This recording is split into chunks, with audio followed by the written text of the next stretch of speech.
Ya, y entonces vamos a rezar un Padre Nuestro como de costumbre para partir. Padre nuestro que estás en el cielo, santificado sea tu nombre, venga a nosotros tu reino, hágase tu voluntad en la tierra como en el cielo. Danos hoy nuestro pan de cada día, perdona nuestras ofensas como también nosotros perdonamos a los que nos ofenden, no nos dejes caer en la tentación y líbranos del mal. Amén.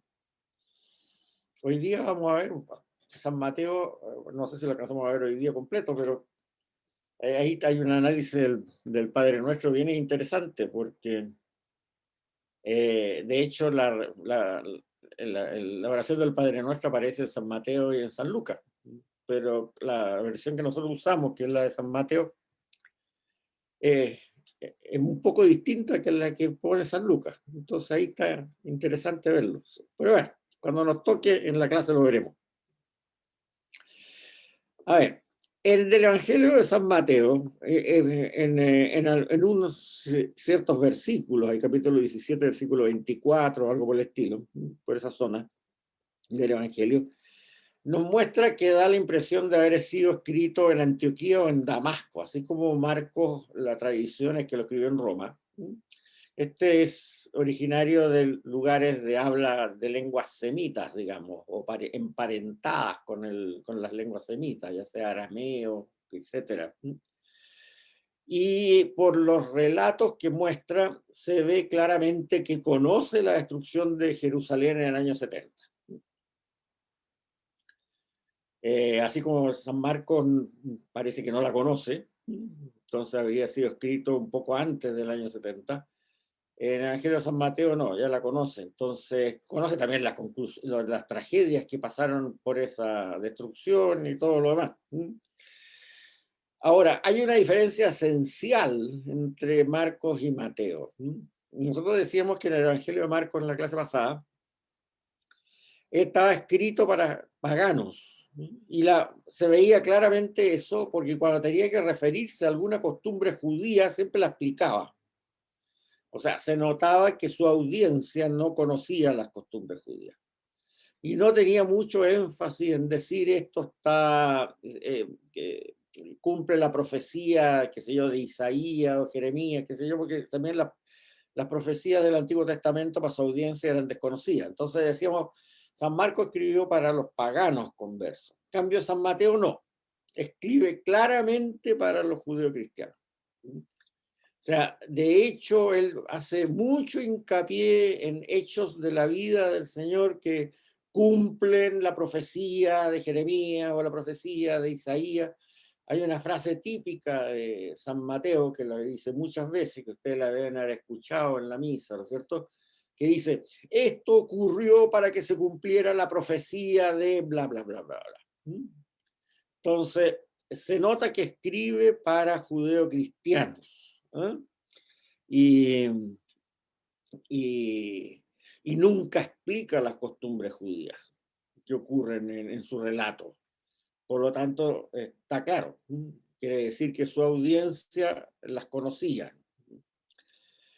Ahora, tenemos también el testimonio de Papías, que ya les vimos en la clase pasada quién era Papías, que es un historiador que escribió unos libros de historia de la iglesia que desgraciadamente no nos han llegado, pero lo escribió más o menos en los primeros años del siglo segundo, o sea, se supone año 100, entre el 100 y el 110, que conoció toda esta gente, mucha gente, pero sí aparece muy citado en padres de la iglesia de la época, que nos han llegado documentos. Entonces, no tenemos su libro de historia, pero sí aparece citado y copiado.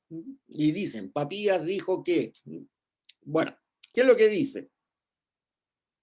Dice, Mateo ordenó en lengua hebrea las sentencias de Jesús y cada uno las interpretó en su lengua de acuerdo a su capacidad. Aquí sacamos muchas cosas, una frasecita corta, pero muchas cosas. Mateo ordenó en lengua hebrea las sentencias de Jesús. O sea, escribió un original en hebreo, Mateo, lo cual cuadra con eso que su audiencia eran judeocristianos. desgraciadamente no nos ha llegado. Pero existieron copias de esa original hebreo de Mateo hasta más o menos el año 400, porque San Jerónimo, que es un gran estudioso y traductor de la Biblia, el que hizo las primeras traducciones buenas de la Biblia al latín por encargo de los papas, la hizo en el año 390, por ahí. Él cuenta en sus memorias que él tenía una copia de estos evangelios hebreos, originales que se suponían que eran de San Mateo. Pero la segunda parte de la frase de Papías dice que cada uno interpretó en su lengua de acuerdo a su capacidad. Lo que nos está diciendo aquí Papías es que en la época de él, vale decir años 100 o 110, existían ya varias traducciones de este evangelio hebreo de Mateo a diferentes lenguas, porque dice, las interpretó en su lengua de acuerdo a capacidad, su capacidad. O sea, ya había traducciones entre el 100 y el 110 del evangelio hebreo original de Mateo en griego, concretamente. Papías hablaba griego y escribía en griego. Y él se daba cuenta, no sabemos si sabría mucho hebreo o no, Papías, él se daba cuenta que había traducciones mejores que otras, porque dice, cada uno las interpretó en su lengua de acuerdo a su capacidad. O sea, había varias traducciones del Evangelio de Mateo al griego, pero cada uno las interpretó de acuerdo a su capacidad, quiere decir que había unas mejores, había traductores mejores y traductores peores. Se supone que la que nos llegó es la del traductor mejor. Eso, porque por lo que decíamos de que era caro copiar manuscritos. Ahora bien, ahí ya surge la primera duda. No, duda. El primer comentario que uno tiene que hacer. El traductor de la copia que nosotros tenemos de Mateo en griego, porque el original que tenemos nosotros es el griego, no tenemos otro. Tiene que haber sido este traductor el que insertó Q. Y esto por lógica, porque si nosotros vemos que las frases del Señor que están tanto en el Mateo que tenemos nosotros ahora, el griego, como en Lucas, coinciden, pero hasta la última coma, la única manera que puedan coincidir hasta la última coma es que Q haya sido escrito en griego y que tuviera tanto Lucas como Mateo, este Mateo traductor, una copia de este Q. Porque si uno hubiera tenido una versión de Q en hebreo y en otra en griego, las palabras no hubieran calzado tan exactamente como calzan ahora. Es como decir, miren, una traducción de un poema de Neruda, por ejemplo, al inglés, de dos traductores distintos, no van a coincidir. Las ideas van a coincidir, pero palabra por palabra no van a coincidir, eso está claro. Entonces, quiere decir que el que insertó Q en el Evangelio de San Mateo y el que insertó Q en el Evangelio de San Lucas lo hicieron en griego. Por lo tanto, esta traducción que tenemos nosotros del Evangelio de San Mateo del hebreo al griego, que es la que nos ha llegado, el traductor fue bastante más que un traductor. Fue alguien que complementó el original hebreo después de traducirlo al griego con otra fuente, que es la fuente Q. Si ustedes miran el dibujito que tienen en los apuntes y que yo se los mostré en la página 66, este está con flechitas de cómo el origen de los evangelios sinópticos, si ustedes se fijan, esto lo dice re claro. O sea, la inserción de Q en Mateo viene al Mateo en griego ya, no al Mateo en hebreo. Por lo tanto, esta traducción que nosotros tenemos es una traducción, pero además una segunda edición aumentada, como pudiéramos decir hoy día. Ahora, desde el punto de vista doctrinal cristiano universal, la versión que nosotros tenemos es la que consideramos inspirada, lo demás es prehistoria. no es lo que nos ha llegado, digamos, como inspirado. La versión que nosotros tenemos como autoridad autoritaria es esta versión, la que nos llegó, que contiene Q, independiente que estos datos de Q los haya puesto un traductor por instrucciones de Mateo o un traductor aparte, no sé. Eso es lo que nos ha llegado y eso es lo inspirado para nosotros. Y para los protestantes también y para los orientales también. Bien, entonces, en la estructura del Evangelio de San Mateo y San Lucas sigue igual basándose en San Marcos, o sea, el orden de los temas es más o menos el mismo. Pero concretamente, al igual que San Lucas, San Mateo agrega relatos sobre el origen de Jesús, la infancia, el nacimiento, qué sé yo, que no están en San Marcos. Como decíamos en el Evangelio de San Marcos, parte con el bautismo del Señor, parte con la vida pública, no se preocupa para atrás. Lucas también hace lo mismo, le agrega datos del nacimiento y de la juventud y complementa también un poco más lo que pasó después de la resurrección. Ahora, San Mateo se ve que escribe el Evangelio con intenciones pedagógicas, tremendamente pedagógicas. O sea, es para que la gente pueda, como había muy poco alfabetismo en esa época, eran casi todos analfabetos, estos evangelios, por mucho que estuvieran por escrito, para salvaguardar su pureza, digámoslo así, como lo dijimos en en las dos últimas clases, se predicaban oralmente también. Había el documento que lo respaldaba, esa nueva predicación oral, pero se predicaban en las iglesias o en las casas, porque no había iglesia en ese momento. Y Mateo la estructura que le da es para que sea fácilmente memorizable. San Marcos en su evangelio hace un relato menos cronológico de lo que pasó. Cambio San Mateo lo que hace al mostrar el mensaje del Señor, lo agrupa en 5 áreas temáticas.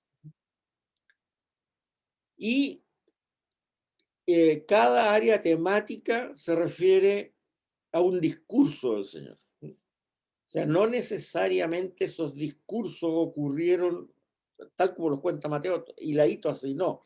Pueden haber sido prédicas sueltas en diferentes partes, pero él las agrupó por áreas temáticas para que fueran fácilmente recordables por la audiencia y memorizables. Si ustedes estamos en la página 72, la nota número 73, ahí están esos 5 discursos, que es la enseñanza del Señor en el Evangelio de San Mateo. Y cada discurso consta exactamente de las mismas 3 partes. Primero, una narrativa, para que nos muestre el contexto que se hizo en un monte o en un valle o qué sé yo, o en una barca, lo que sea. Una narrativa, después viene la enseñanza misma y finalmente una conclusión. Y ahí ustedes ven en la nota que pide página número 73, de la página 72, capítulo y versículo de cada uno. O sea, están exactamente igual.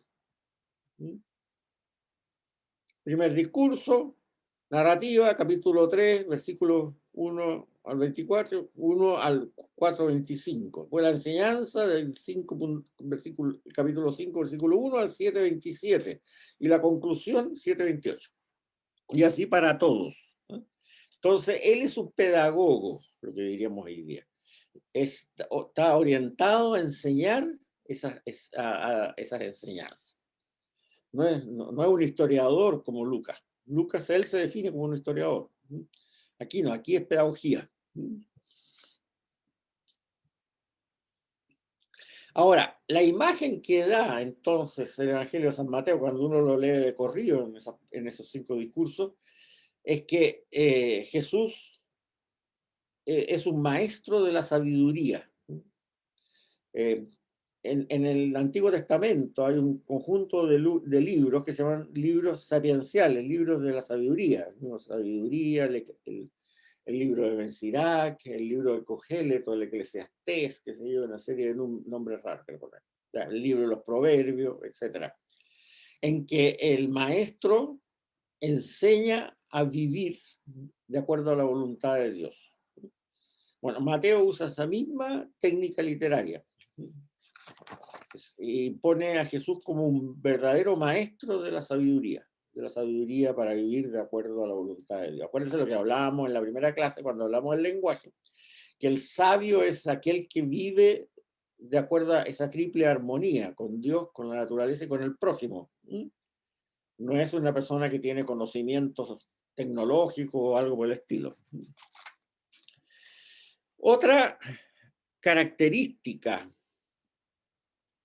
que tiene el Evangelio de Mateo, en las partes que copia de San Marcos, es que reduce mucho eso que habíamos hablado del secreto marcano. ¿Se acuerdan del secreto marcano? Que parecía medio raro, o sea, eso de que cura a los leprosos, pero después le dicen no le digas a nadie que te curé, qué sé yo, cosas por el estilo, cuando es visible, digamos. Aquí se atenúa bastante eso, ¿no? Lo tira pasadita nomás y a veces sencillamente ni lo pone, ese dato de como que el Señor se está ocultando de los milagros, que San Marcos yo creo que lo atribuye, no lo dice, pero lo atribuye al deseo de que no, el pueblo no mirara al Señor solamente bajo el aspecto de un curandero, pudiéramos decirlo de esa forma, sino que el pueblo mirara al Señor fijándose más en el mensaje de salvación que él manifestaba y no tanto por resolver problemas de salud, digamos así. Ahora, también otra cosa que decíamos del Evangelio de San Marcos es que lo presentaba al Señor muy humano, ¿no es cierto? Leíamos algunas citas muy interesantes, como el caso de la curación de la mujer que tenía flujos de sangre, hemorragia, qué sé yo. Y San Marcos evidentemente lo mostraba como alguien divino, pero con sentimientos muy humanos, ¿no? O sea, lloraba el Señor de repente, qué sé yo, se reía, ¿no? Etcétera. Ahora, San Mateo lo presenta con mucha más majestuosidad, sin caer en exageraciones, pero lo presenta con mucha más majestuosidad, ¿no? En algunos tratados sobre esto, hablan de que lo presenta como un pantocrator. Bueno, es un término griego que es esa imagen del Señor gloriosa, pero como humano. Aquí les tengo algunas fotos que se las voy a mostrar para que les quede claro, que se encuentran mucho en la arquitectura de las iglesias orientales. Vamos a ver aquí. Esto. Esto es lo que se llama un pantocrátor, le llaman en las iglesias orientales, en las iglesias griegas o las iglesias rusas.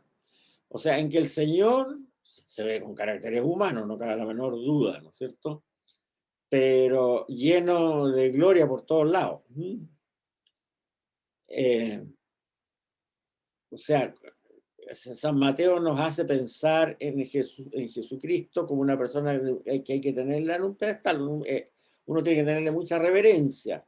En cambio, San Marcos nos mostraba una imagen de Jesucristo como de un pastor un pastor de seres humanos, digamos, obviamente, pero muy cercano a uno mismo.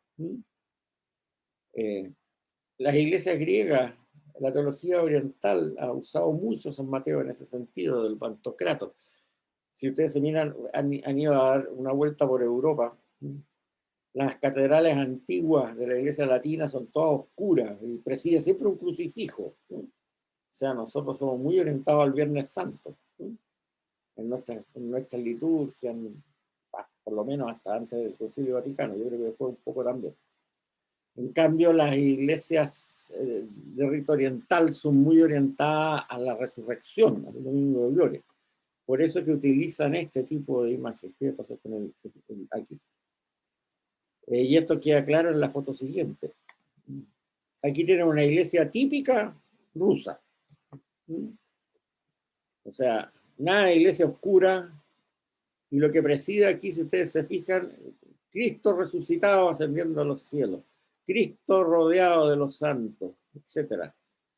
Y aquí toda la corte celestial, en fin, etcétera, de santos alabando a este Cristo resucitado de acá. Entonces, esto es el énfasis que hablamos de la resurrección, y nosotros tenemos un énfasis más en nuestra teología y en nuestra liturgia en el Viernes Santo. Bueno, vamos entonces aquí. Por eso que se habla del Pantocrátor, imagina, Mateo. Y aquí hay una frase típica, por ejemplo, ¿no? Jesús se acercó y les habló: me han concedido plena autoridad en el cielo y en la tierra. Vayan y hagan discípulos en todos los pueblos, bautícenlos consagrándolos al Padre, al Hijo y al Espíritu Santo, y enséñenles a cumplir todo lo que yo les he mandado. Yo estaré con ustedes siempre hasta el fin del mundo. Entonces, ahí es donde viene ese encargo misionero universal y esta presencia de Cristo glorioso, ¿no?, en la humanidad. Ojo, como dijo San Vicente de Paúl en el año 1640, y se lo puse en la nota 74. Es cierto, el Señor siempre va a estar con la comunidad de los que predican y de los que hacen discípulos en todos los pueblos. Pero como dijo San Vicente, en esas épocas muy difíciles de la cristiandad en el año 1600, en ninguna parte prometió que eso iba a ocurrir en Europa.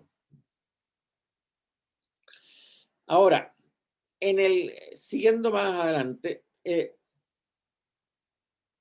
esta énfasis de San Mateo de mostrar que lo que ocurre es siempre lo que estaba profetizado, es claro cuando él cuenta las palabras del Señor en la cruz, y que a veces se nos olvida, porque se nos ha olvidado esto de que nosotros nacimos de una cultura hebrea como cristianos. San Mateo recalca mucho la frase del Señor esa en la cruz: Dios mío, ¿por qué me has abandonado?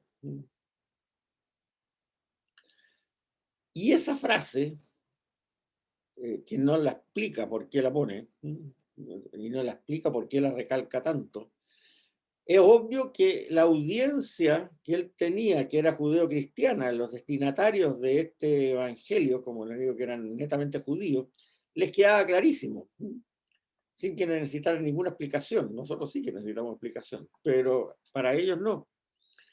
Y lo que estaba haciendo el Señor al hablar estos: Dios mío, ¿por qué me has abandonado?, es que estaba recitando un salmo, y es el Salmo 22. Y era un salmo que se usaba mucho en la liturgia judía, en los momentos y en la oración judía, en el momento que el orante tenía una gran angustia. O sea, cuando el orante, la persona que rezaba, entraba en una situación que veía que todo se le derrumbaba, su vida, todo, sus esperanzas, sobre todo su esperanza. Entonces, rezaba este Salmo 22. Y veamos qué es lo que hizo el Salmo 22. ¿Por qué ese hincapié de Mateo de recordarlo? Bueno, primero, porque era una costumbre judía, o sea, no es nada extraño que el Señor en la cruz también recitara el Salmo 22, que era, como les digo, la oración típica de un orante que se le derrumbaba toda esperanza. Veamos. Dios mío, ¿por qué me has abandonado? ¿Por qué estás ajeno a mi grito, al rugido de mis palabras? Dios mío, te llamo de día y no respondes, de noche y no hallo descanso, aunque tú habitas en el santuario, gloria de Israel. En ti confiaban nuestros padres, confiaban y los ponías a salvo. A ti clamaban y quedabas libre. En ti confiaban y nunca los defraudaste. Pero yo soy un gusano, no un hombre, vergüenza de la humanidad, asco del pueblo.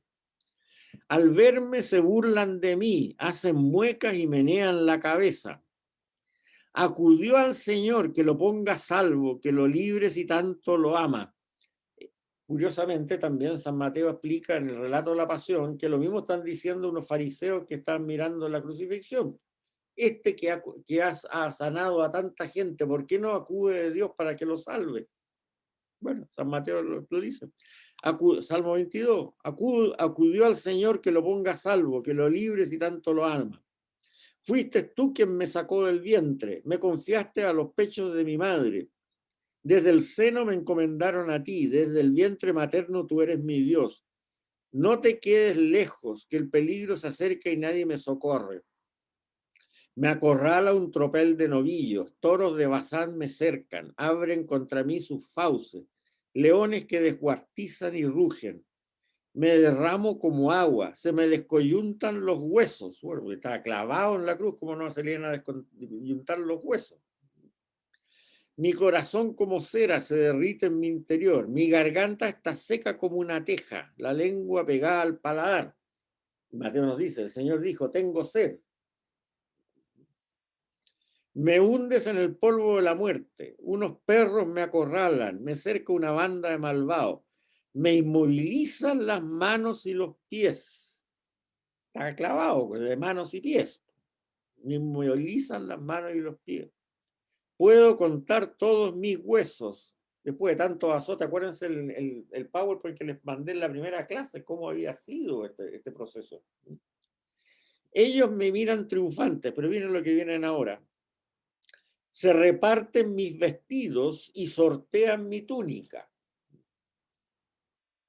O sea, está claro por qué Mateo pone esto. Vean que esto sí es lo que tenía que ocurrir. Ya estaba profetizado. Salmo 22. Si nosotros comparamos esto con el relato de la pasión, veamos, del mismo Mateo. Llegaron a un lugar llamado Gólgota, es decir, lugar de la calavera, y le dieron beber vino mezclado con hiel. Tengo sed. Él lo probó, pero no quiso beberlo. Después de crucificarlo, se repartieron a suerte su ropa y se sentaron allí custodiándolo. Encima de la cabeza pusieron un letrero con la causa de la condena. Este es Jesús, el rey de los judíos. Con él estaban crucificados dos asaltantes, uno a la derecha y otro a la izquierda. Los que pasaban lo insultaban moviendo la cabeza diciendo, el que derriba el santuario y lo reconstruye en 3 días que se salve. Si es hijo de Dios, que baje de la cruz. Aquí arriba decía. Al verme se burlan de mí, hacen mueca, menean la cabeza. Y aquí dice, moviendo la cabeza lo insultaban.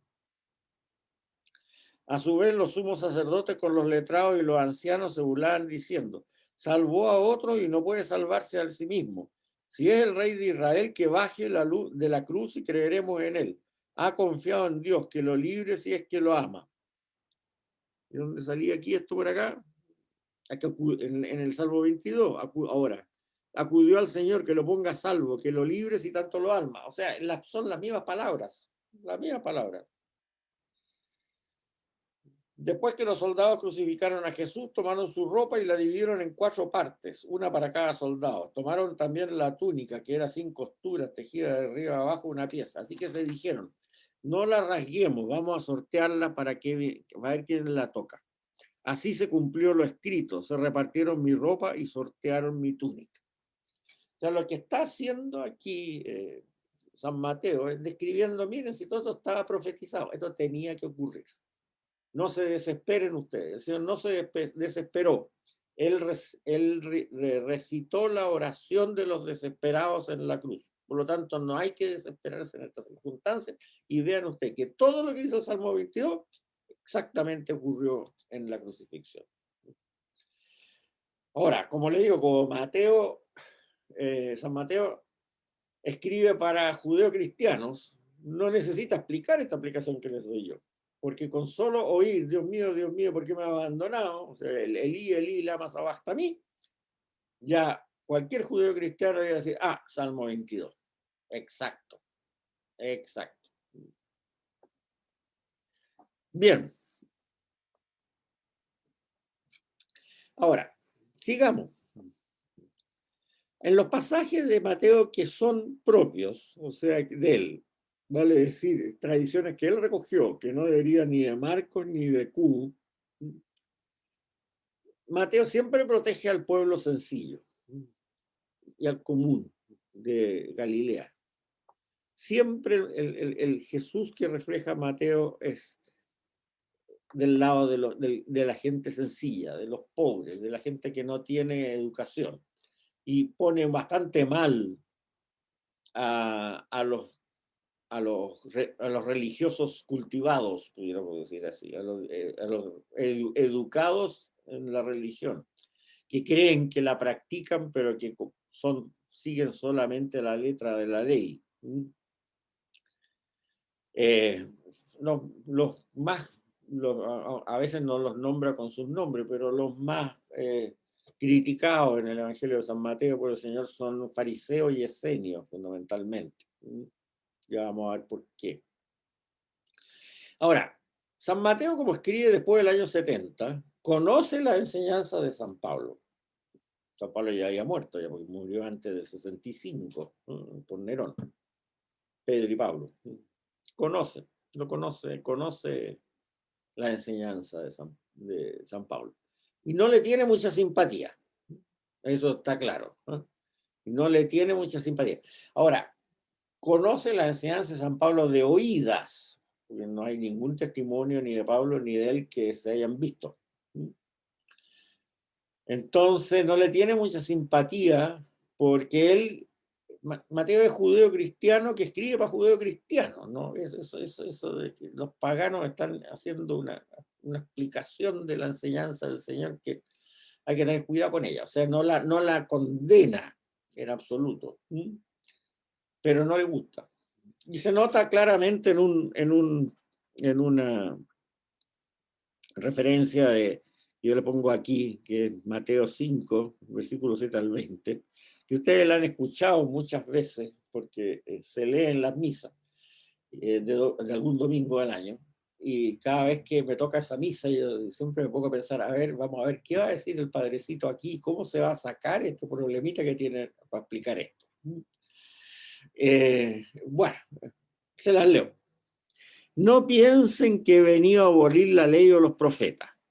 No vine para abolir, sino para cumplir. Les aseguro que mientras duren el cielo y la tierra, ni una jota ni una coma de la ley dejará de realizarse. Por tanto, quien quebrante el más mínimo de estos mandamientos y enseña a otros a hacerlo, será considerado el más pequeño del reino de los cielos. Pero quien lo cumpla y lo enseñe será considerado grande en el reino de los cielos. Porque les digo que si el modo de obrar de ustedes no supera a los letrados y fariseos, no entrarán en el reino de los cielos. Bueno, no lo condena esto de enseñar cosas distintas a la ley. Pero no le cae bien, porque dice, el que enseñe eso va a ser el más pequeño de los reinos, que el reino de los cielos. En cambio, el que enseña a cumplir la ley va a ser el más grande en el reino de los cielos, ¿no? Entonces, se nota que no le gusta, pero no lo puede desechar porque, bueno, parece que funciona, digo, parece que es así. Ahora, es evidente de que si fuera exclusiva la ley para todos, ¿no? Todos los caballeros que yo veo aquí en el Zoom deberían estar igual que yo circuncidados, y eso no ocurre, digamos, ¿no? Entonces, por eso que lo pone el más pequeño, el más grande, no entiende mucho. Ahora, ese no entender mucho no es culpa de Mateo, yo creo que él escuchó de oídas nomás la enseñanza de San Pablo, porque San Pablo nunca dijo que no había que circuncidar a los judíos cristianos. Lo que él decía, tal como lo vimos claramente en las clases de San Pablo, y yo lo recalqué mucho, es que no había que circuncidar a los paganos que se hacían cristianos. O sea que los paganos, de acuerdo a lo que había dicho Isaías, el profeta Isaías, 500 años atrás, antes, iban a ir a adorar al Dios de Israel como paganos, no haciéndose judíos. Y por eso que en ese sentido San Pablo tenía toda la razón. Pero se nota que San Mateo aquí escuchó algo de eso y no tenía la explicación muy clara de qué es lo que decía San Pablo en realidad. Entonces, bueno, dice el más grande y el más chico. Bueno, ¿entrarán al reino de los cielos los que dicen una cosa y la otra? Sí, todos entran. Pero, ¿sabe? Los que dicen como yo lo digo, van a estar grandes en el reino de los cielos. En cambio, como lo dice ese Pablo, que no lo conozco muy bien qué es lo que dice, a lo mejor va a ser el más chico en el reino de los cielos. Es simpático, estas cosas son muy simpáticas de estudiar. Espero que a ustedes también les sirva. Ya. El Evangelio de San Mateo es el primero que usa el término de iglesia, pero la usa que es como una entidad intermedia entre Jesús y el reino de Dios que aún no ha llegado. O sea, él predica que el reino de Dios está en medio de nosotros, pero todavía no está transparentemente en el mundo ese reino de Dios. Y no está transparentemente en el mundo porque nosotros no lo hemos predicado y no hemos logrado que se implante. Entonces, aparece un elemento que él no define muy bien, pero que se entiende de su relato, que es la iglesia. La iglesia es esta comunidad de creyentes que está tratando de implantar el reino de Dios en esta tierra, pero que todavía no funciona bien como en el mundo. Es una cosa que todavía está imperfecta, que está en desarrollo, como dicen los noticiarios, noticia en desarrollo. En algún momento va a estar efectivamente implantado en esta tierra el reino de Dios. Mientras tanto, existe una cosa que se llama la iglesia, que es la comunidad de los creyentes, ya sean judeocristianos o sean de origen pagano, no importa, que está liderada por estos 12 apóstoles que los nombra muy bien San Mateo, y que a su vez el líder es Cefas, o Pedro, que también lo nombra muy bien San Mateo, y que están trabajando en la instauración del reino de Dios en esta tierra, como la predicó el Señor, pero mientras tanto no está ese reino de Dios todavía. Y eso es la iglesia, de lo que hay ahora, un estado intermedio, ¿no? Entre lo que no había nada de antes y lo que algún día ocurrirá en este mundo. Ahora, la iglesia es una comunidad, es un pueblo, no es ni un edificio ni una organización especial, es un pueblo para Mateo. Es un pueblo dirigido por estos 12 o sus sucesores, que a su vez dirigidos por este Cefas o sus sucesores. Un pueblo con estos pastores, un pueblo, como dice ese canto, un pueblo que camina, pero no es ni un edificio, ni es una organización así con estatutos, no, es un pueblo, tal como es para él el pueblo judío. Yo creo que saca la imagen de ahí. El pueblo judío no es ni siquiera el reino de Israel, ni el Estado de Israel, ni nada en ese concepto. De hecho, cuando escribe el Evangelio, Mateo no existía el Israel como organización política, nada, había estado destruido, hecho pedazo por los romanos. Pero, ¿qué es lo que era el pueblo judío? El pueblo judío, el heredero de la promesa de Abraham. Bueno, aquí, ¿qué es lo que es la iglesia? También es un pueblo, es un pueblo. Hay que tenerlo, entenderlo sumamente claro. Ahora, la divinidad de Jesús en San Mateo es algo absolutamente claro. También era requete contra claro en Marcos, pero aquí el Pantocrátor, que les digo yo esa imagen. Y eso lo demuestra en una serie de dichos que dice el Señor, en que Él cambia la ley de Moisés. Y que en la época que Él lo predicó de haber sonado como lo más horroroso que podía decir alguien, lo más blasfemo.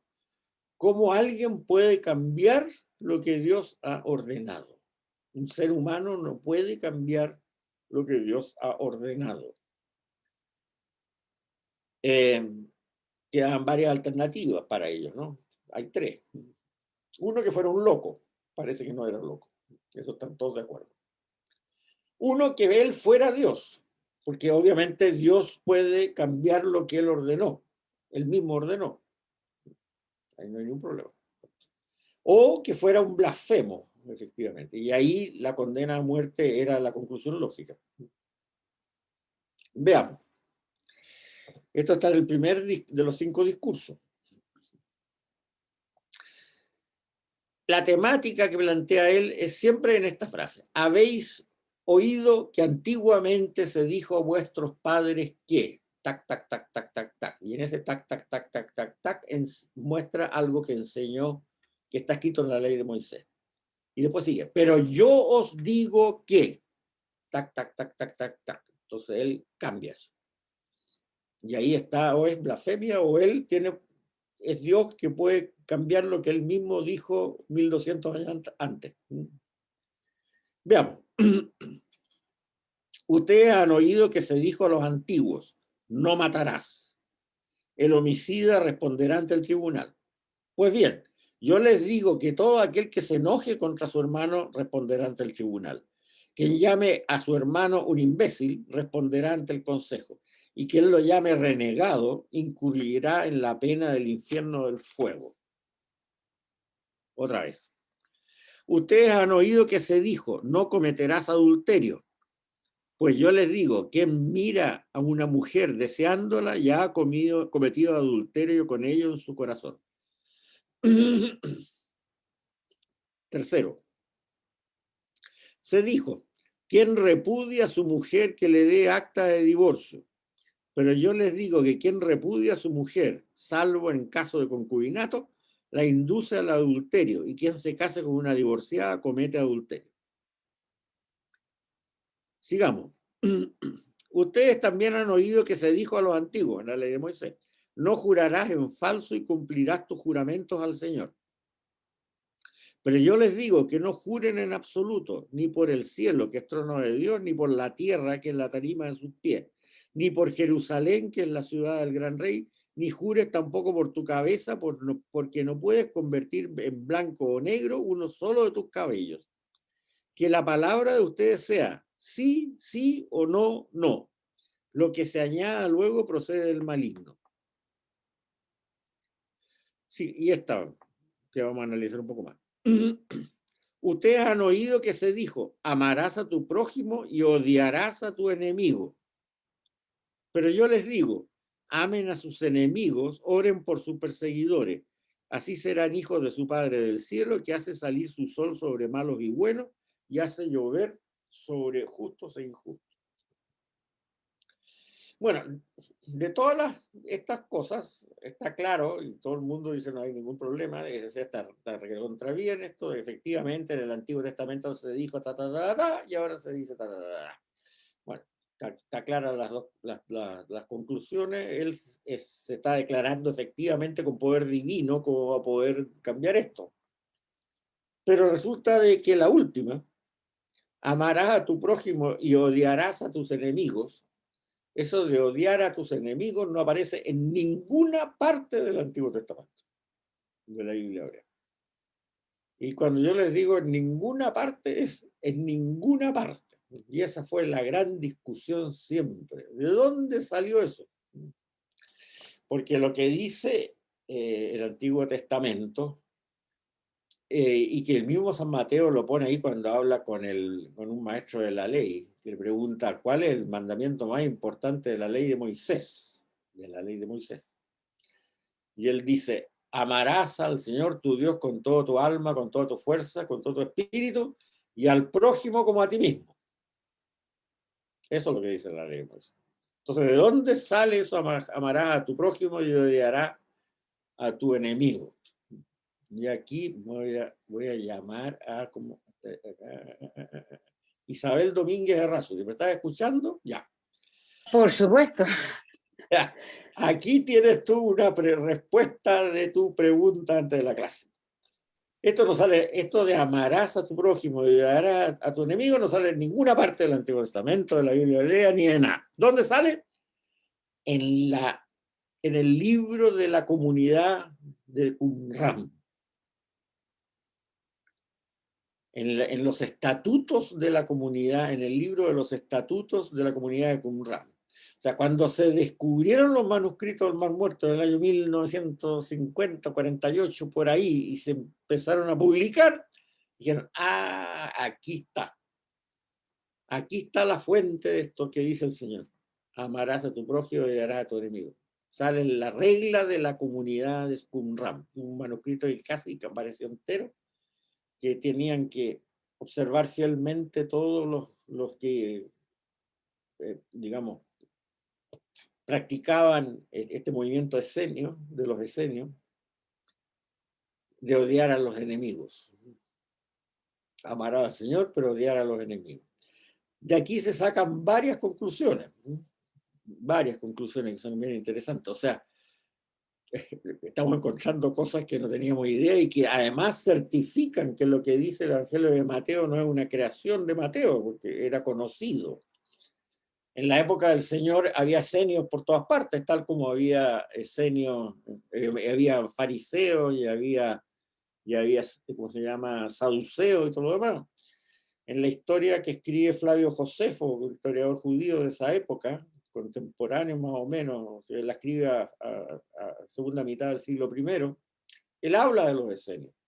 O sea, y por lo tanto, ahí el Señor no se está refiriendo a la ley de Moisés, sino que se está refiriendo a algo que era muy aceptado por mucha gente en Israel, porque los esenios eran muy populares, como dice Flavio Josefo en esa época, a pesar que no salen nombrados como tales en los evangelios, eran muy populares. Entonces ahí cuadra esto, ¿no? O sea, efectivamente, esto no es que lo haya inventado San Mateo, como se decía antes del 1950, sino que efectivamente, en la regla de la comunidad de Qumran se dice eso. Por lo tanto, él dice, no, amen a sus enemigos, oren por sus perseguidores, así serán hijos de su Padre del cielo, que hace salir su sol sobre malos y buenos y hace llover sobre justos e injustos. Ojalá que sigamos encontrando más manuscritos. Perdón, José Ignacio, la conclusión es que Jesús fue el que dijo eso en referencia a la costumbre de los esenios, o que San Mateo fue el que dijo esto. No. Efectivamente, la conclusión es que Jesús lo dijo y que cuadra perfectamente con lo que conocemos que es lo que predicaban los esenios en esa época. O sea, antes de los descubrimientos de Qumran se decía, no, esto es una invención de Mateo. Y sobre todo lo decían muchos los biblistas judíos con bastante razón. Miren, nos están echando la culpa de algo que no es nuestro. Que no es nuestro. Si nosotros nunca hemos dicho eso, vean el Antiguo Testamento, vean la Biblia hebrea, que coinciden exactamente, no hay en ninguna parte sale eso. Entonces esto aquí no tenemos nada que ver nosotros, ¿no? En esta cosa. Yeah. Entonces resulta que ahora se encuentra y dice, efectivamente, no sale en la ley de Moisés. Y por supuesto que los que no eran esenios no predicaban eso. O sea, ni fariseos, ni ninguno, ni saduceos, ni nada. Pero los esenios sí.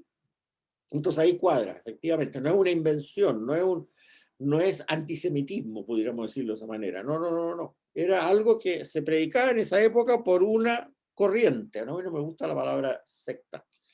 Una corriente judía de esa época que después desapareció y que nos dejó esos manuscritos para que nosotros los investiguemos. Ahora, vamos a ver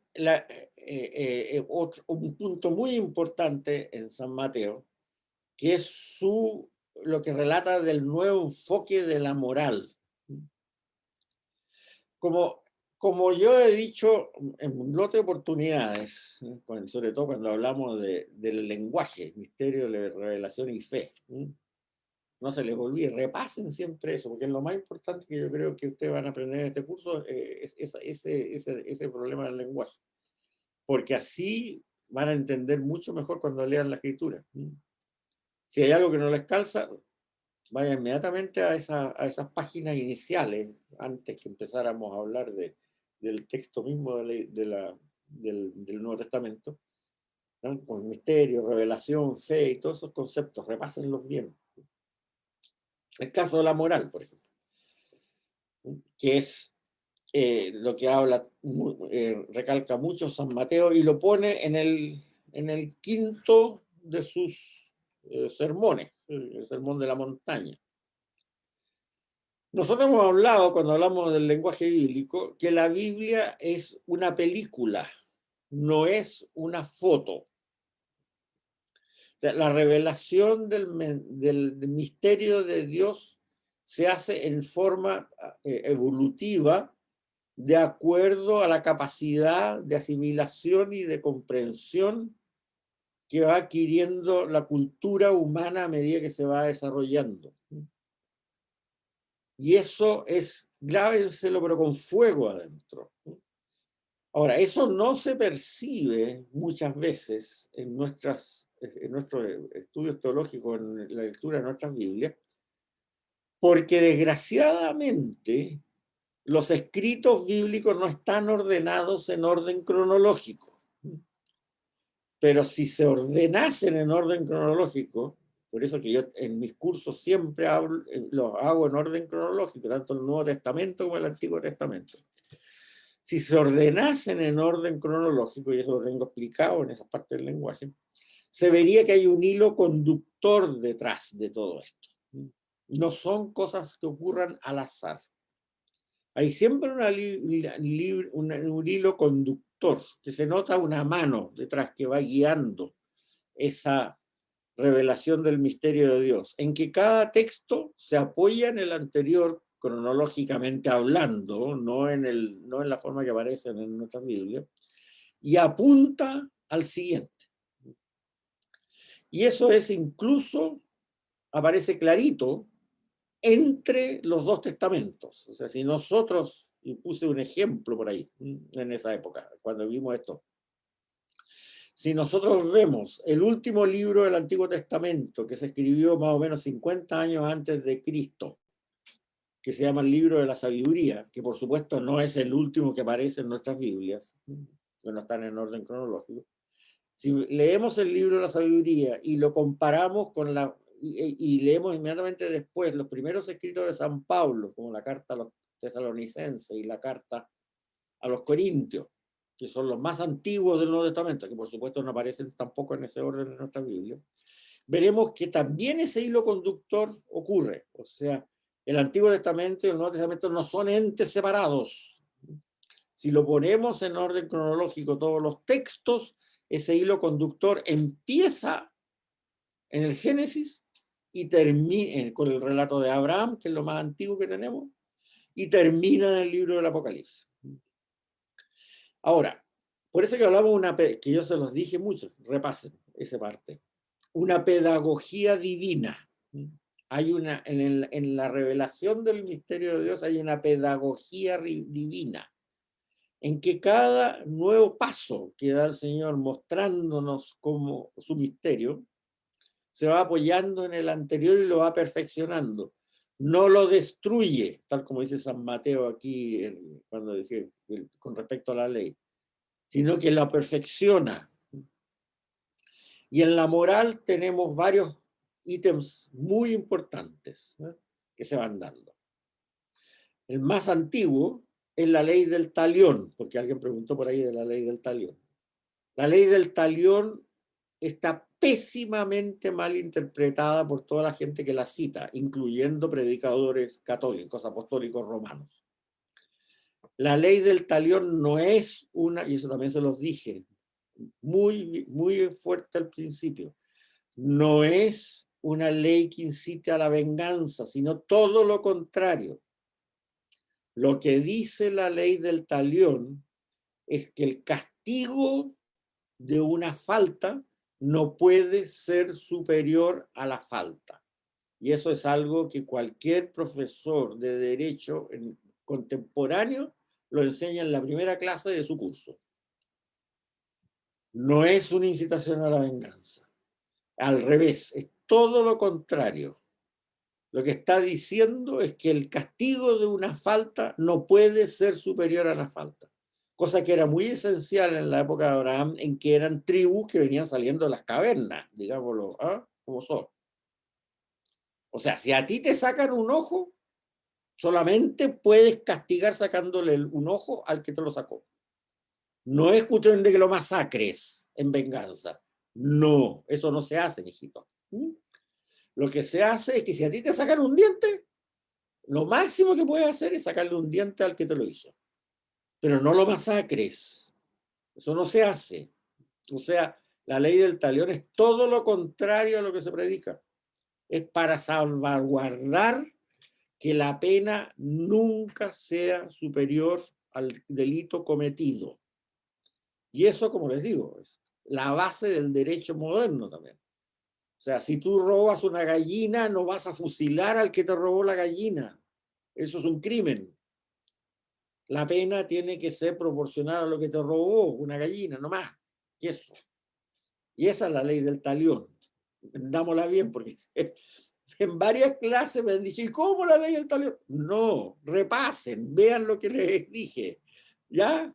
La ley del talión no es una apología a la venganza, al revés, es para que la gente no se vengue. O sea, no puedes castigar a nadie por un delito, el castigo no puede ser mayor que el delito que cometió. Ya, listo, ¿entendido? Vale. Esa fue la primera ley moral que se le reveló a la humanidad en la época de Abraham. Esos fueron 1600 años antes de Cristo. Como les digo, venían saliendo de las cavernas, o sea, no se les podía exigir mucho más. Sigamos. 500 o 600 años después de Abraham viene Moisés, 1200 años antes de Cristo. Y ahí se revela el Decálogo, que es un avance tremendo sobre la ley del talión. Nadie lo duda. Es un avance tremendo sobre la ley del talión. Aparece no matar, no mentir, no robar, qué sé yo, una serie de cosas. Cuidar de del padre y la madre, en fin. Santificar las fiestas litúrgicas, etcétera, etcétera. Pero resulta que pareciera que nosotros en nuestra enseñanza moral no hemos quedado ahí nomás. Y no es así. No es así. Viene la tercera gran revelación moral que hace el Señor y que tanto San Mateo como San Lucas la ponen muy explícita, que son las bienaventuranzas. En que ahí hay un cambio radical del enfoque de la moral. Porque hasta antes de la prédica del Señor, el decálogo, que es muy bueno, muy perfecto, no cabe la menor duda, y que perfecciona la ley del talión, no es que la derogue, ojo, estamos diciendo que aquí hay una pedagogía divina que va progresiva de acuerdo a la mentalidad de la gente a medida que se va civilizando, y no derogatoria, tal como dice muy claramente Mateo también en lo que acabamos de leer hace un rato. Los 10 mandamientos no derogan la ley del talión, sino que la perfeccionan, incorporando todas estas cosas que no debemos hacer, no robar, no matar, no fornicar, que sea, etc. No mentir. Pero el cambio que provoca en la predicación de las bienaventuranzas es algo que todos nosotros lo ignoramos hasta que nos explican, y que es tremendo. No se deroga ningún elemento del decálogo, pero cambia el verbo con que se evalúa la moral. O sea, hasta antes del Señor, durante toda la validez del decálogo como regla superior de la moralidad, el verbo es hacer. No hagas esto, no mates, no robes, no mientas, no cometas adulterio, etc. Es hacer. También en lo positivo. Cuida de tu padre, cuida de tu madre, qué sé yo. Celebra la liturgia, etc. Es hacer. Como dicen los ingleses, to do. Ya. Cuando seguimos nuestra moral en base a las bienaventuranzas, cambia el verbo. Ya no es hacer, sino que es ser. Ya no es to do, es to be. Y eso es muchísimo más avanzado y muchísimo más complejo. Y que tampoco deroga lo otro. Porque si tú eres, como dicen las bienaventuranzas, harás sin ninguna dificultad lo que dicen los mandamientos. Bueno, con mucha dificultad seguramente, pero tendrás requete contra claro que eso es lo que tienes que hacer. O sea, el cambio de la forma de evaluar la moralidad de los actos cambia totalmente. Ya no es por lo que haces o no haces, es por lo que eres o no eres. Veamos. Al ver la multitud se subió al monte, se sentó y se le acercaron los discípulos. Tomó la palabra y comenzó a enseñarles del siguiente modo. Felices los pobres de espíritu, porque el reino de los cielos les pertenece. Felices los afligidos, porque serán consolados. Felices los marginados o desposeídos, marginados es una traducción mejor, porque heredarán la tierra. Felices los que tienen hambre y sed de justicia, justicia en el sentido que hablábamos, ojo, no justicia forense, justicia en el sentido que hablábamos cuando hablábamos del lenguaje. Tienen hambre y sed de vivir como lo indica Dios en su revelación de su misterio, porque serán saciados. Felices los misericordiosos, porque serán tratados con misericordia. Felices los limpios de corazón, o sea, los que no tienen dobleces, porque verán a Dios. Felices los que trabajan por la paz, porque se llamarán hijos de Dios. Felices los perseguidos por la causa del bien, o sea, por la causa de la verdad, por la causa de la implantación del reino de Dios en esta tierra, porque el reino de los cielos le pertenece. Y después agrega, felices ustedes cuando los injurien y los persiguen y los calumnien falsamente, todo por mi causa. Alégrense y pónganse contentos porque el premio que les espera en el cielo es abundante. De este mismo modo persiguieron a los profetas anteriores a ustedes. Bueno, cuando a mí me explicaron esto, y logré entender, porque no se entiende, al principio uno no capta la profundidad que tiene esto. Cuando me explicaron esto, entendí esta forma evolutiva de enseñar la moral, como les digo, que no deroga lo anterior. El decálogo no derogó la ley del talión, entendía bien, por supuesto. Y esto no deroga el decálogo. Me empecé a pensar, bueno, ¿y por qué no nos enseña, cuando nos enseñan el catecismo, a preparar un examen de conciencia, no en base a los 10 mandamientos, sino en base a las bienaventuranzas? Pues sería lo lógico, ¿no es cierto? Si esta es la forma más perfecta de actuar moralmente, bueno, ¿por qué no nos enseñan a nosotros a preparar un examen de conciencia en base a las bienaventuranzas? Sería lo adecuado. En vez de decir, cuando nosotros hicimos el catecismo, ¿no? Para la primera comunión nos pasaron un torpedo que decía, primer mandamiento, he hecho, entonces lo ticaba, no, estoy bien, ya. Segundo mandamiento de la ley de Dios, he hecho, bla, bla, bla, lo ticaba, no. Hasta el final el 10º mandamiento, ya. Entonces ahí tenía listito lo que tenía que ir contarle al sacerdote cuando se iba a confesar. Bueno, ¿por qué no nos enseñaron a hacer esto mismo? Pero en base a la última edición de la ley moral, no en la segunda o la primera. Y ahí empecé a buscar bibliografía por todas partes y no encontré nada que sirviera para estos efectos. Cosa que me preocupaba mucho. Algunas veces lo comenté con algunos amigos y profesores de teología ahí en la facultad y me miraban, pues las cosas raras que pide este hombre. Bueno, pero en fin, también en esa época yo me dedicaba a la ingeniería para poder vivir, alimentar a mi familia, como ustedes pensarán que es lo adecuado. Y me tocaba una vez al año ir a visitar, y yo me dedicaba a la computación siempre. Y una vez al año visitar de repente proveedores importantes ahí en Silicon Valley, en Nueva York, en Europa. No, Europa no fui nunca, pero en Estados Unidos, qué sé yo, etc. Y cada vez que me tocaba viajar,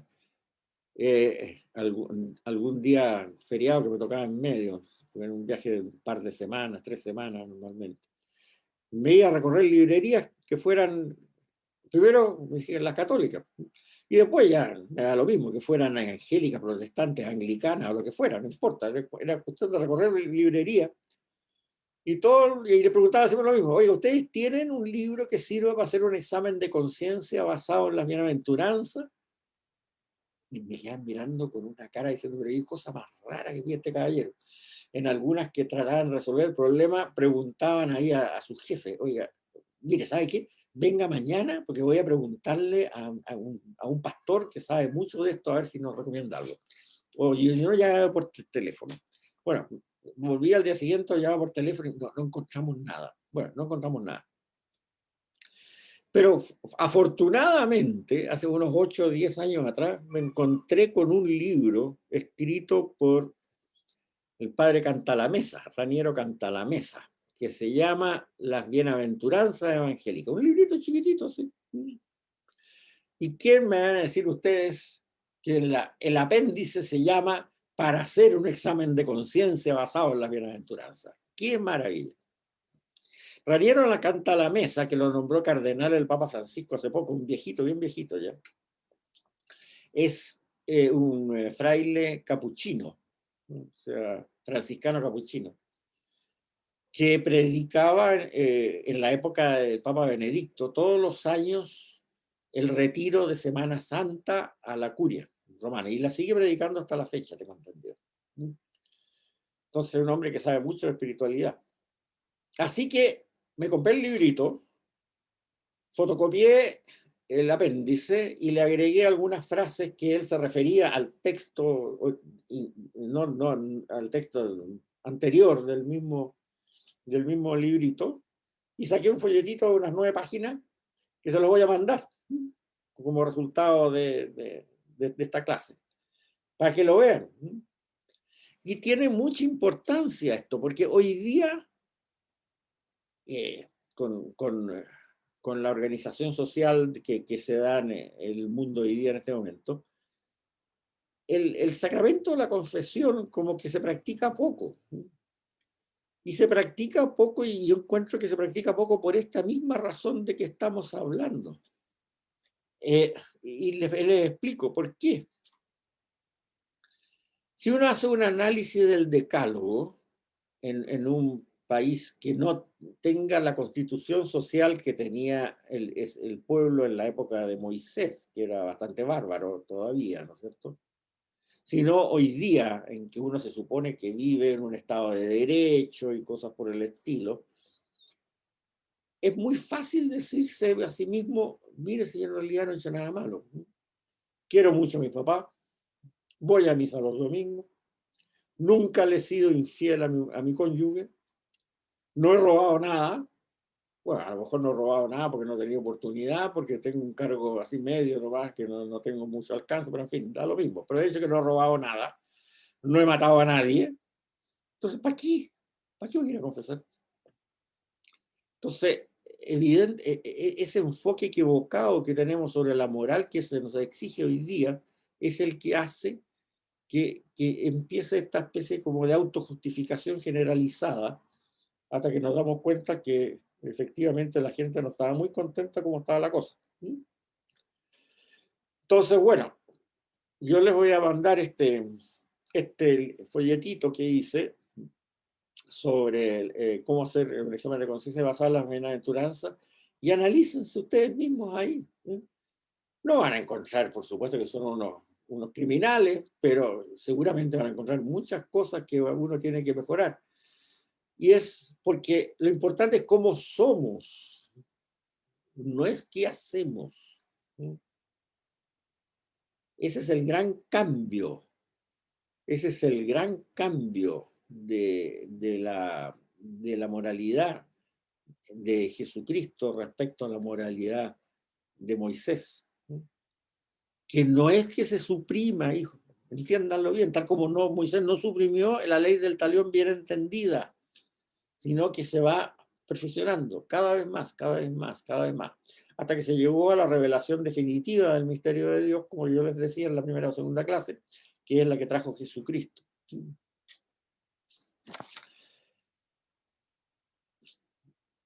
Ahora, San Mateo complementa esto también con varios documentos, varios dichos más del mismo quinto sermón, que es el sermón de la montaña, completo. Sigo. Cuando el Hijo del Hombre, ya voy a explicar después qué significa el Hijo del Hombre. El Hijo del Hombre es un sinónimo del Mesías. Así, por de pronto. Después se lo explico bien cuando toque. En San Juan lo vamos a ver con más detalle. Cuando el Hijo del Hombre llegue con majestad acompañado de todos sus ángeles, se sentará en su trono de gloria y todas las naciones serán reunidas en su presencia. Él separará a unos de otros como un pastor separa las ovejas de las cabras. Colocará las ovejas a su derecha y las cabras a la izquierda. Entonces el rey, va a decir el Hijo del Hombre, el Mesías, le dirá a los de la derecha: vengan benditos de mi Padre a recibir el reino preparado para ustedes desde la creación del mundo. Porque tuve hambre y me dieron de comer, tuve sed y me dieron de beber, era emigrante y me recibieron, estaba desnudo y me vistieron, estaba enfermo y me visitaron, estaba encarcelado y me vinieron a ver. Los justos le responderán, justos en el sentido que hablamos también en las primeras clases: Señor, ¿cuándo te vimos hambriento y te alimentamos, sediento y te dimos de beber, emigrante y te recibimos, desnudo y te vestimos? ¿Cuándo te vimos enfermo, encarcelado y fuimos a visitarte? Y el rey les contestará: les aseguro que lo que hayan hecho a uno solo de estos, mis hermanos menores me lo hicieron a mí. Después dirá a los de su izquierda: apártense de mí, malditos, vayan al fuego eterno preparado para el diablo y sus ángeles. Porque tuve hambre y no me dieron de comer, tuve sed y no me dieron de beber, era emigrante y no me recibieron, estaba desnudo y no me vistieron, estaba enfermo y encarcelado y no me visitaron. Y ellos replicarán: Señor, ¿cuándo te vimos hambriento, sediento, migrante, desnudo, enfermo, cancelado y no te socorrimos? Y él responderá: les aseguro que lo que no hicieron a uno de estos más pequeños, no me lo hicieron a mí. Estos irán al castigo perpetuo y los justos a la vida eterna. Ahora, como tercera cita importante de la nueva moralidad, es la diatriba que echa a los dirigentes religiosos judíos de la época. Leo. También del quinto sermón. Entonces Jesús, dirigiéndose a la multitud, dijo: en la cátedra de Moisés, vale decir, en la enseñanza de Moisés, que hacen en la sinagoga, se han sentado los letrados y los fariseos. Ustedes hagan y cumplan lo que ellos digan, pero no los imiten, porque dicen y no hacen. Eso es muy importante. No se trata de cambiar lo que ha dicho el Señor hoy día. Ustedes han seguido seguramente la discusión que hay con los obispos alemanes y todo. Oye, si no se trata de cambiar lo que se enseña, lo que se trata es de hacerlo bien. Son dos cosas totalmente distintas. Por eso dice, él mismo se da cuenta que en esa época también pasaba lo mismo. Ustedes hagan y cumplan lo que ellos digan, pero no lo imiten, porque dicen y no hacen. Veamos. Hay de ustedes, letrados y fariseos hipócritas, que cierran a los hombres el reino de los cielos. No entran ustedes ni dejan entrar a los que lo intentan. Hay de ustedes, letrados y fariseos hipócritas, que devoran los bienes de las viudas mientras hacen largas oraciones para que los tengan por justos. La sentencia de ustedes será más severa. Hay de ustedes, letrados y fariseos hipócritas, que recorren mar y tierra para ganar un partidario, y cuando lo consiguen, lo hacen doblemente más merecedor del infierno que ustedes. Hay de ustedes, guías ciegos, que dicen: quien jura por el santuario no se compromete, y quien jura por el oro del santuario queda comprometido. Tontos y ciegos, ¿qué es más importante? ¿El oro del santuario que consagra el oro? ¿O el oro o el santuario que consagra el oro? Dicen: quien jura por el altar no se compromete, quien jura por la ofrenda que hay sobre el altar queda comprometido. Ciegos, ¿qué es más importante? ¿La ofrenda o el altar que consagra la ofrenda? Aquí esto eran discusiones que existían en esa época de cuál era el reglamento, discusiones bien leguleyas, cuál era el reglamento exacto que se... Porque quien jura por el altar, jura por él y todo lo que hay sobre él. Y quien jura por el santuario, jura por él y con todo lo que habita. Y quien jura por el cielo, jura por el trono de Dios y por el que está sentado en él. Hay de ustedes, letrados y fariseos hipócritas, que pagan el impuesto de la menta, del anís, del comino y descuidan lo más importante de la ley: la justicia, la misericordia y la lealtad. Eso es lo que hay que observar, sin descuidar lo otro. Guías ciegos que cuelan el mosquito y se tragan el camello. Hay de ustedes, letrados y fariseos hipócritas, que limpian por fuera la copa y el plato, mientras por dentro están llenos de inmoralidad y robos. Fariseo ciego, limpia primero por dentro la copa y así quedará limpia por fuera. Hay de ustedes, letrados y fariseos hipócritas, que parecen sepulcros blanqueados, por fuera son hermosos y por dentro están llenos de huesos de muertos y de toda clase de inmundicia. Así también son ustedes, por fuera parecen honrados por delante de la gente, pero por dentro están llenos de hipocresía y maldad.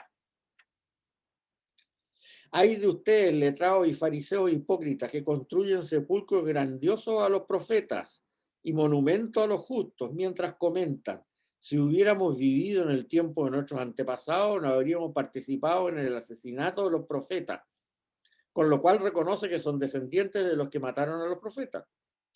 Terminen de hacer lo que iniciaron sus antepasados, serpientes, razas de víboras. ¿Cómo evitarán el juicio del infierno? Miren, para eso les estoy enviando profetas, sabios y letrados, él como Dios humano.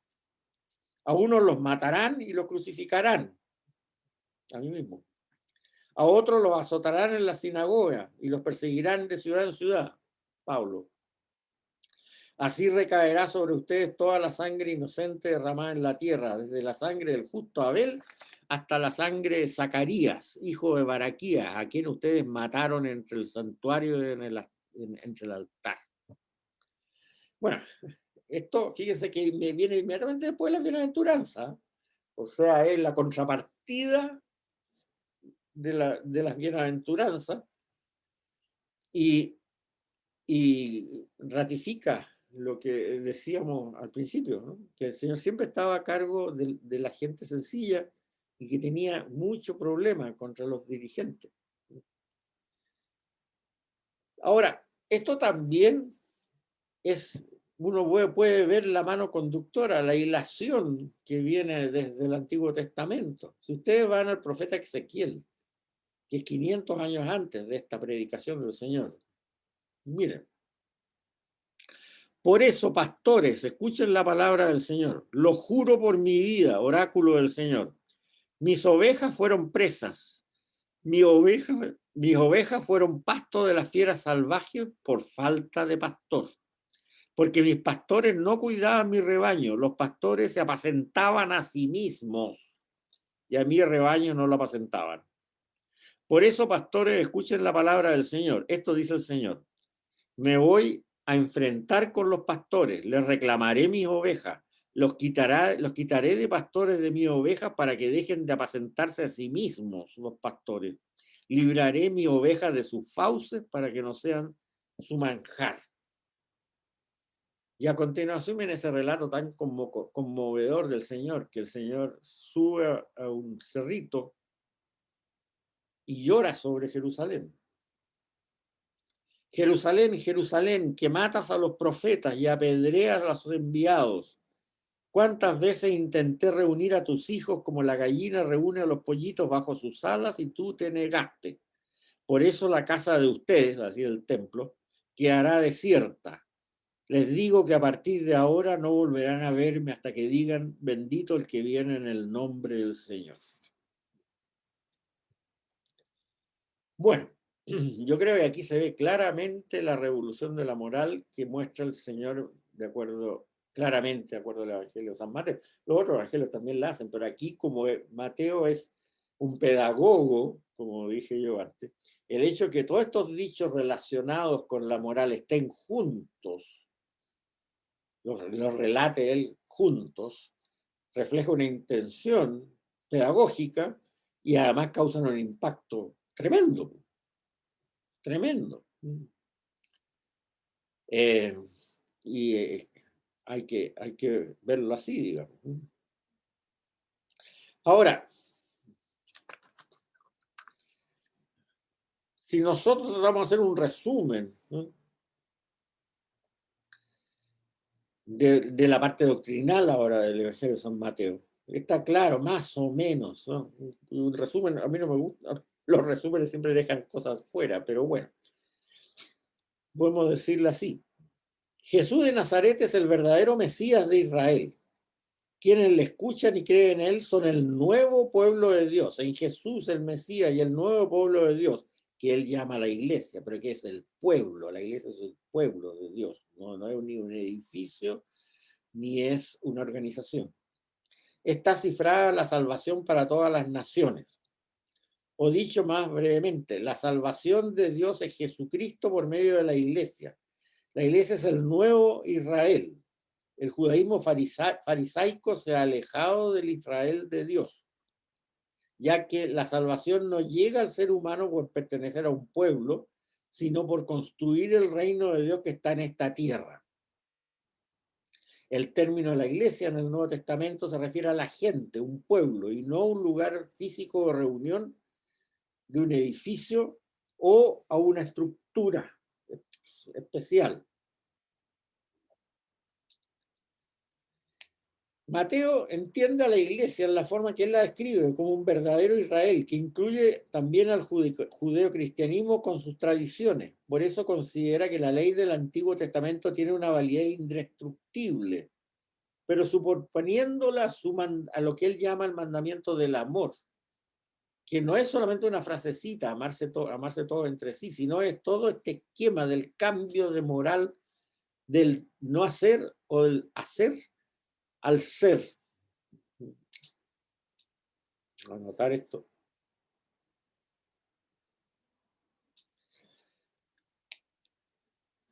Y este nuevo enfoque va a tener validez hasta el fin del mundo.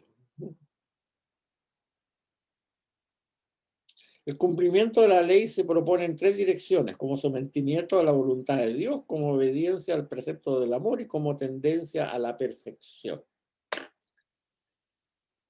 Bien, vamos a quedar aquí porque no vamos a empezar con San Lucas porque no alcanzaríamos a ver nada, ya nos quedan exactamente 7 minutos.